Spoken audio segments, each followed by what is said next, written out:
Meister Eckhart was a German philosopher and theologian who lived from the late 1200s to the early 1300s. And he was once quoted as saying that if the only prayer you ever said in your whole life was thank you, then that would suffice. Thanksgiving week is upon us, guys, and I found that quote to be perfect because it addresses gratitude. And a thankful heart can be a catapult for change. It can call us to service. It can call us to action, right? It can call us to generosity. Now listen, stay with me to the end because I'm going to tell you about a single moment that changed my heart and called me to action and generosity in a way that I don't think I really anticipated. But the beautiful thing is, it was born out of my own thanks.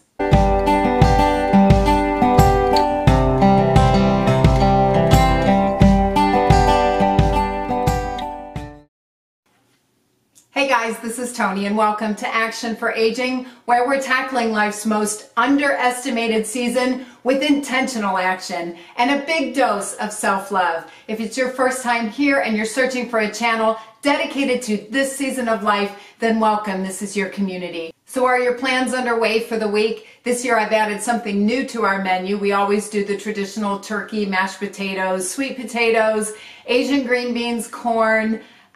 We use eggnog. What else do we have? Of course, we have pumpkin pie, cranberry sauce. I prefer the whole cranberries, so that's the kind that we go ahead and enjoy.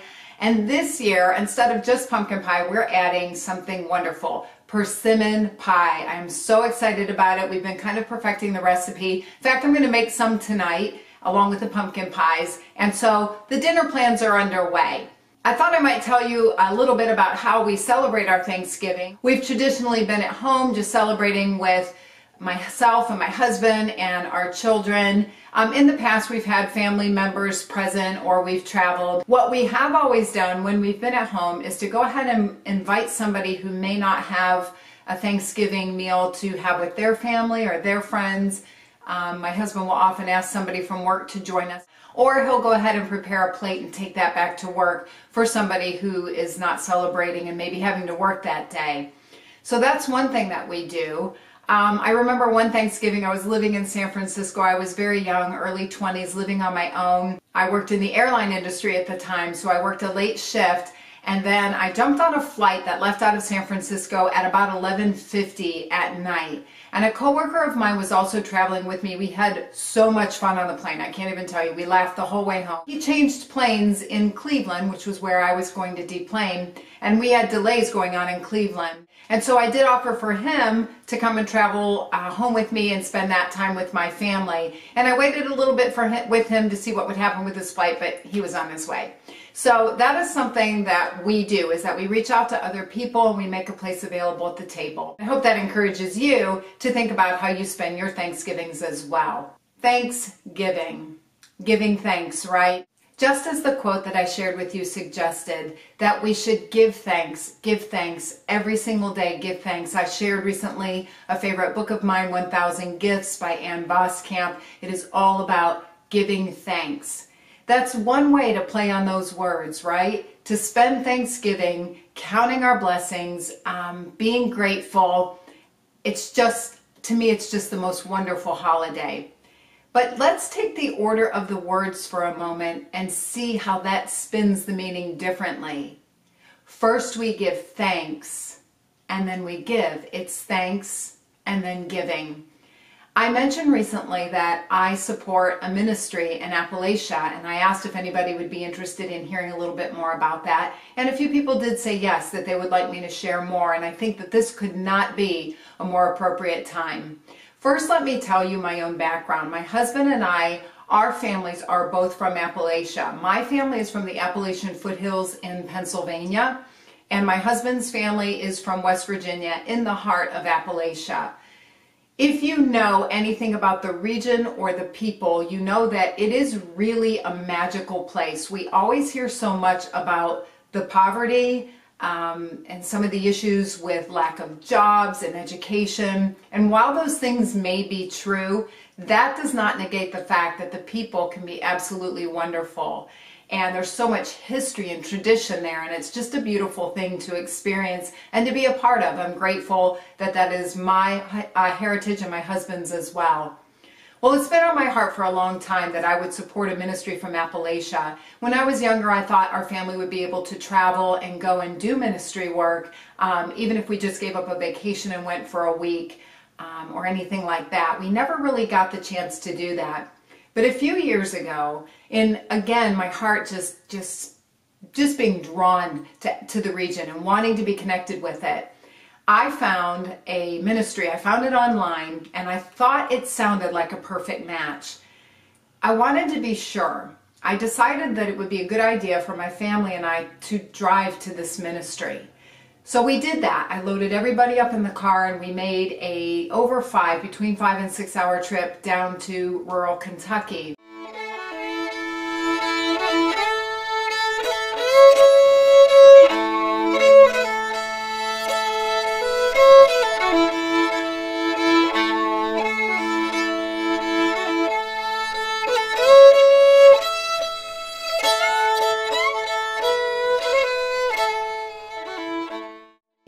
It's near Beattyville, if anybody is familiar with that. And we visited the ministry, and my heart was changed, and my heart connected, and my heart found the giving that it longed for. Lisa, the lady that I was introduced at the ministry, her father, Garland, their family, they run this ministry, and it is incredible. Garland takes felled logs from the land and uses that to turn them into wood that they can use for construction, to help build rooms onto people's homes, to fix roofs, whatever the need might be. They literally approach organically the needs of their people. I think that is so resourceful and so beautiful, and it also speaks very much to the needs in the region. So that is something that he does. He plays Santa Claus at Christmas for the children. They have children's parties for them during the holidays. Crafts, they get the kids together and they do crafts with them. And it's just beautiful. They provide clothing. They provide food for families in need. They help them with heating and things like that. They minister to the elderly in their region, which is another huge passion of mine. There is opportunity through the ministry to sponsor a child the way you would with these programs on TV. They give you opportunity internationally to sponsor a child. Folks, we have people right here in America too that are very much in need of our compassion and our generosity.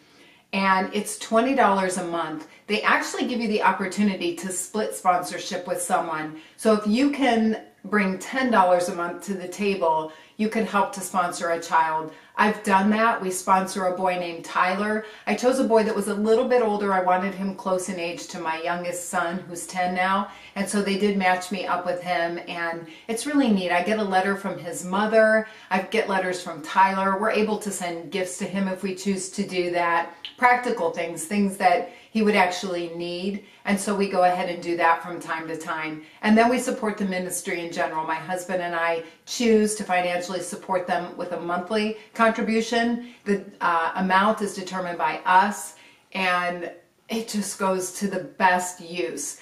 They have a Facebook page, and I'm going to go ahead and place that in the links below. I'm also going to place a link for their website. I'm going to provide an address for them where you could go and purchase gift cards to Walmart.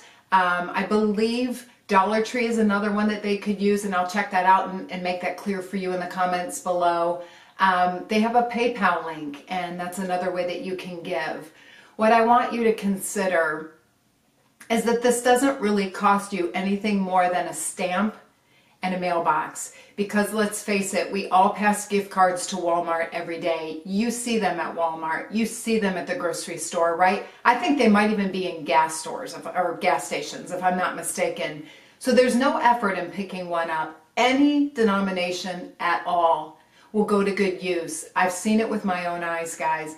Lisa has adopted, I don't even know what the number is now, at least 6 children from people in the region who are unable to care for their children. Her heart is humongous. She just adopted another baby within the last 6 months or so. So I'm so excited for her and for this little guy that he is able to have permanency with her. here's what changed my heart. So we went to visit the ministry, and she was taking us on a tour, and it's a very humble facility that they use to house church groups that come down to help them out. They'll help wrap gifts, they'll help unpackage things. They will bring their own donations that they want to contribute to the ministry, and they'll help organize things. They'll come down and help with the parties.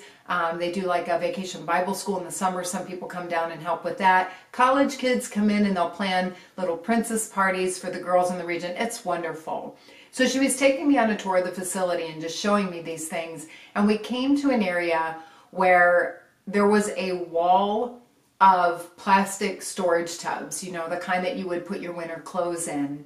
Only these storage tubs had the names and faces of individual children on them and their needs. And the tubs were being filled with Christmas gifts and needed items. Okay, some of the items are so practical, guys. Deodorant, toothpaste, very practical things.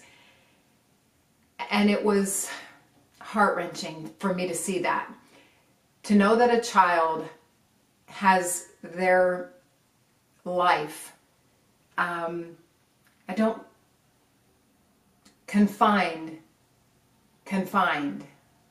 to a plastic tub with their name on it, and reliant on the generosity and the charity of people who are able to count their blessings, who are able to give thanksgiving in their own families, broke my heart for these people. And I knew when I saw that me and my family would be giving, okay?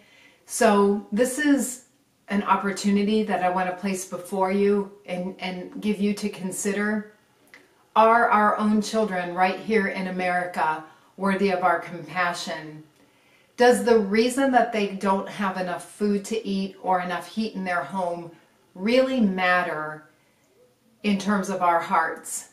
Can we get ourselves out of the way and not allow preconceived notions, judgment, self-limitations to shut us down?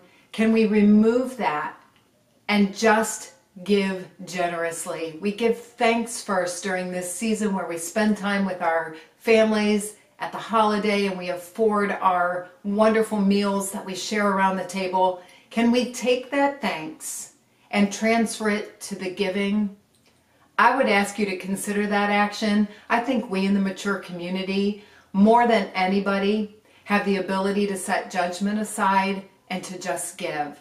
So please, I would ask you to consider the links in the box below. I would ask you to consider whether you might just go ahead and sign on online, right, and just give through PayPal any amount that your heart is led to give.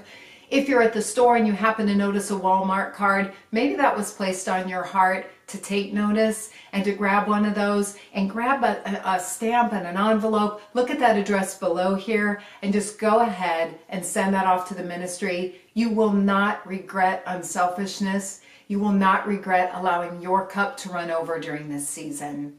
Okay? So that's all I have to say today. I wish every single one of you the most happy and blessed Thanksgiving. I know happiness depends on what's going on outside of us, right?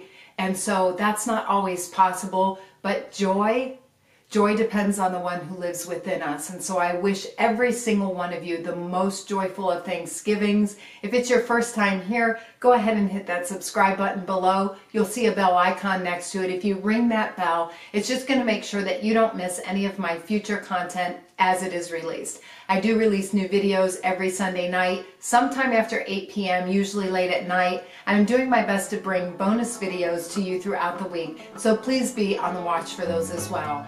As always, guys, please remember that you are special and you are so valuable in this season of life right now. So act on it. Happy Thanksgiving. Goodbye, friends.